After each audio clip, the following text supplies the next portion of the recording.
कर्म भोगने ही पड़ेंगे इस जन्म या अगले जन्म। एक राजा बड़ा धर्मात्मा, न्यायकारी और परमेश्वर का भक्त था। उसने ठाकुर जी का मंदिर बनवाया और एक ब्राह्मण को उसका पुजारी नियुक्त किया। वह ब्राह्मण बड़ा सदाचारी, धर्मात्मा और संतोषी था। वह राजा से कभी कोई याचना नहीं करता था। राजा भी उसके स्वभाव पर बहुत प्रसन्न था। उसे राजा के मंदिर में पूजा करते हुए 20 वर्ष गुजर गए। उसने कभी भी राजा से किसी प्रकार का कोई प्रश्न नहीं किया।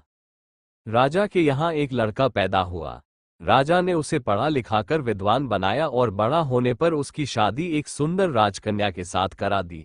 शादी करके जिस दिन राजकन्या को अपने राजमहल में लाए, उस रात्रि में राजकुमारी को नींद न आई। वह इधर उधर घूमने लगी। जब अपने पति के पलंग के पास आई तो क्या देखती है कि हीरे जवाहरात जड़ित मूठे वाली एक तलवार पड़ी है। जब उस राजकन्या ने देखने के लिए वो तलवार म्यान में से बाहर निकाली, तब तीक्ष्ण धार वाली और बिजली के समान प्रकाश वाली तलवार देखकर वह डर गई। वह डर के मारे उसके हाथ से तलवार गिर पड़ी और राजकुमार की गर्दन पर जा लगी। राजकुमार का सिर कट गया और वह मर गया। राजकन्या पति के मरने का बहुत शोक करने लगी। उसने परमेश्वर से प्रार्थना की कि हे प्रभु, मुझसे अचानक ये पाप कैसे हो गया। पति की मृत्यु मेरे ही हाथों हो गई। आप तो जानते ही हैं, परंतु सभा में मैं सत्य न कहूंगी, क्योंकि इससे मेरे माता पिता और सास ससुर को कलंक लगेगा तथा इस बात पर कोई विश्वास भी न करेगा। प्रातःकाल में जब पुजारी कुएं पर स्नान करने आया तो राजकन्या ने उसको देखकर विलाप करना शुरू किया और इस प्रकार कहने लगी, मेरे पति को कोई मार गया। लोग इकट्ठे हो गए और राजा साहब आकर पूछने लगे, किसने मारा है। वह कहने लगी, मैं जानती तो नहीं कि कौन था, परंतु उसे ठाकुर जी के मंदिर में जाते देखा था। राजा समेत सब लोग ठाकुर जी के मंदिर में आए तो ब्राह्मण को पूजा करते हुए देखा। उन्होंने उसको पकड़ लिया और पूछा, तूने राजकुमार को क्यों मारा। ब्राह्मण ने कहा, मैंने राजकुमार को नहीं मारा। मैंने तो उनका राजमहल भी नहीं देखा है। इसमें ईश्वर साक्षी है। बिना देखे किसी पर अपराध का दोष लगाना ठीक नहीं। ब्राह्मण की तो कोई बात ही नहीं सुनता था। कोई कुछ कहता था तो कोई कुछ। राजा के दिल में बार बार विचार आता था कि यह ब्राह्मण निर्दोष है, परंतु बहुतों के कहने पर राजा ने ब्राह्मण से कहा, मैं तुम्हें प्राणदंड तो नहीं देता, लेकिन जिस हाथ से तुमने मेरे पुत्र को तलवार से मारा है, तेरा वह हाथ काटने का आदेश देता हूं। ऐसा कहकर राजा ने उसका हाथ कटवा दिया। इस पर ब्राह्मण बड़ा दुखी हुआ और राजा को अधर्मी जान उस देश को छोड़कर विदेश में चला गया। वहां वह खोज करने लगा कि कोई विद्वान ज्योतिषी मिले तो बिना किसी अपराध के हाथ कटने का कारण उससे पूछूं। किसी ने उसे बताया कि काशी में एक विद्वान ज्योतिषी रहते हैं। तब वो उनके घर पर पहुंचा। ज्योतिषी कहीं बाहर गए थे। उसने उनकी धर्मपत्नी से पूछा, माताजी, आपके पति ज्योतिषी जी महाराज कहाँ गए हैं। तब उस स्त्री ने अपने मुख से अयोग्य असह्य दुर्वचन कहे, जिनको सुनकर वह ब्राह्मण हैरान हुआ और मन ही मन कहने लगा कि मैं तो अपना हाथ कटने का कारण पूछने आया था, परंतु अब इनका ही हाल पहले पूछूंगा। इतने में ज्योतिषी आ गए।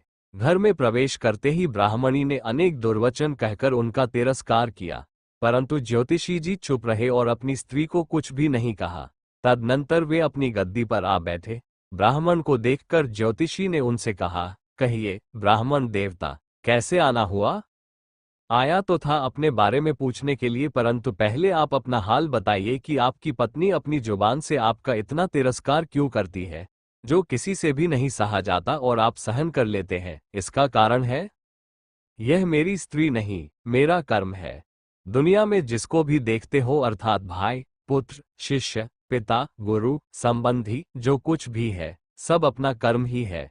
ये स्त्री नहीं, मेरा किया हुआ कर्म ही है, और यह भोगे बिना कटेगा नहीं।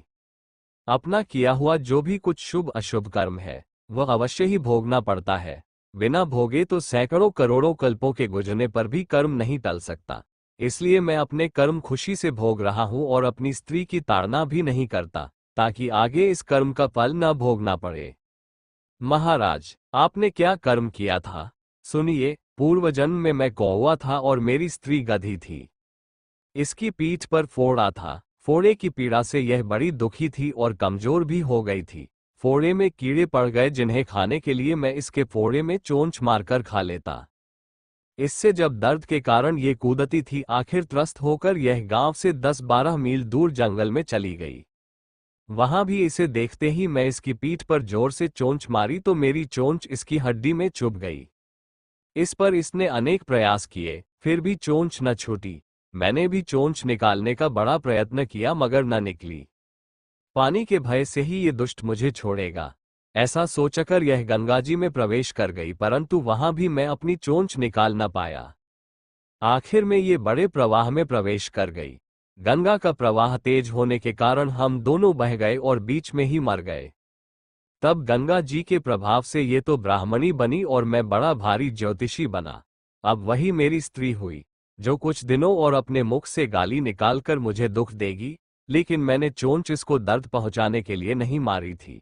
अतः इसकी समझ भी ठीक होगी और मैं भी अपने पूर्वकर्मों का फल समझकर सहन करता रहूंगा। इसका दोष नहीं मानता, क्योंकि यह किए हुए कर्मों का ही फल है। इसलिए मैं शांत रहता हूं और प्रतीक्षा में हूं कि कभी तो इसका स्वभाव अच्छा होगा। अब अपना प्रश्न पूछो। ब्राह्मण ने अपना सब समाचार सुनाया और पूछा, अधर्मी पापी राजा ने मुझ निरपराध का हाथ क्यों कटवाया? ज्योतिषी, राजा ने आपका हाथ नहीं कटवाया, आपके कर्म ने ही आपका हाथ कटवाया है। किस प्रकार? पूर्व जन्म में आप एक तपस्वी थे और राजकन्या गौ थी तथा राजकुमार कसाई था। वह कसाई जब गौ को मारने लगा, तब गौ बेचारी जान बचाकर आपके सामने से जंगल में भाग गई।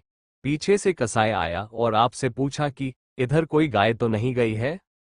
आपने जिस तरफ गौ गई थी उस तरफ आपने हाथ से इशारा किया तो उस कसाई ने जाकर गौ को मार डाला। इतने में जंगल से शेर आया और गौ एवं कसाई दोनों को खा गया। कसाई को राजकुमार और गौ को राजकन्या का जन्म मिला एवं पूर्व जन्म के किए हुए उस कर्म ने एक रात्रि के लिए उन दोनों को इकट्ठा किया। क्योंकि कसाई ने गौ को हंसिए से मारा था, इसी कारण राजकन्या के हाथों अनायास ही तलवार गिरने से राजकुमार का सिर कट गया और वह मर गया। इस तरह अपना फल देकर कर्म निवृत्त हो गया। तुमने जो हाथ का इशारा रूप कर्म किया था, उस पाप कर्म ने तुम्हारा हाथ कटवा दिया है। इसमें तुम्हारा ही दोष है, किसी अन्य का नहीं। ऐसा निश्चय कर सुखपूर्वक रहो। कितना सहज है ज्ञानयुक्त जीवन। यदि हम इस कर्म सिद्धांत को मान लें और जान लें तो पूर्वकृत घोर से घोर कर्म का फल भोगते हुए भी हम दुखी नहीं होंगे, बल्कि अपने चित्त की समता बनाए रखने में सफल होंगे। तारांकन।